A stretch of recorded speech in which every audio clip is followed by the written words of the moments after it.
Si Clara ay isang single mother na nakatira sa isang maliit na bayan.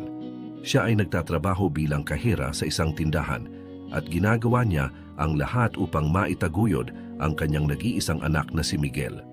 Sa kabila ng mga hamon ng pagiging mag-isa sa pagpapalaki ng anak, hinding-hindi siya sumuko. Mahal na mahal niya si Miguel at alam niyang ang lahat ng kanyang ginagawa ay para sa kinabukasan ng kanyang anak. Isang araw, si Miguel ay nagkaroon ng malubhang karamdaman.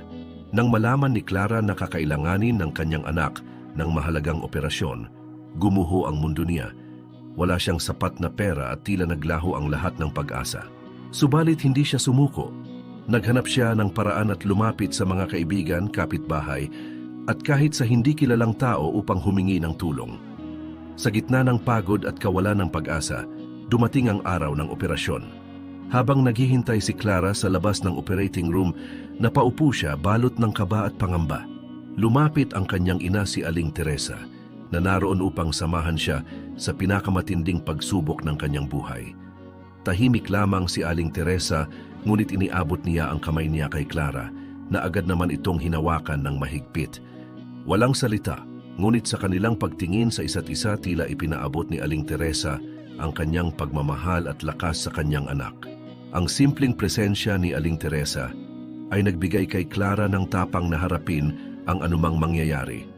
Bagamat alam niyang hindi kayang tanggalin ng kanyang ina ang sakit at takot na nararamdaman niya, sapat na ang malaman niyang hindi siya nag-iisa sa laban. Ang pagmamahal ng isang ina ay nagbigay sa kanya ng lakas upang magpatuloy sa pananampalataya at pag-asa. Sa huli naging matagumpay ang operasyon ni Miguel at muling bumangon si Clara mula sa kanyang mapait na karanasan. Alam niyang ang tagumpay ng kanilang laban ay hindi lamang dahil sa kanyang pagsisikap, kundi dahil din sa pagmamalasakit ng kanyang ina na laging nariyan sa tabi niya. Ang aral sa kwento ay ang pagmamahal ng isang ina ay nagbibigay ng di masukat na lakas, lalo na sa mga sandali ng kahinaan.